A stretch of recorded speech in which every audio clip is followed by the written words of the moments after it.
पहुर येथे पोतराजाची पोटासाठी पाठीवर फटके। स्वातंत्र्यानंतरही या समाजाची जगण्यासाठी धडपड सुरूच।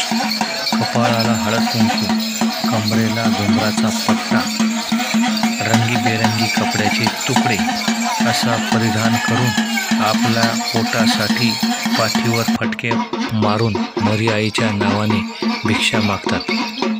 आपल्या उघड्या अंगावर स्वतःला फटके मारून घेणारा पोतराज हे लढत आहेत आपल्या लेकराबाळांसाठी की जे मुले शिक्षणापासून कोसो दूर आहेत त्यांच्या शिक्षणासाठी धडपड करताना दिसून येत आहे। आषाढ महिन्यात पोतराजांना विशेष महत्त्व असते। हितभर पोटाची खळगी भरण्यासाठी व आपला चरितार्थ भागविण्यासाठी धडपडताना दिसून येत आहे। शिक्षणापासून कोसो दूर असलेल्या पोतराजांच्या लहान मुलांचे शैक्षणिक नुकसान होत असून त्यांचे भविष्य मात्र अंधकारमय दिसत आहे। श्री रवींद्र लाठे, आर्यल न्यूज, पहुर, तालुका जामनेर, जिल्हा जळगाव।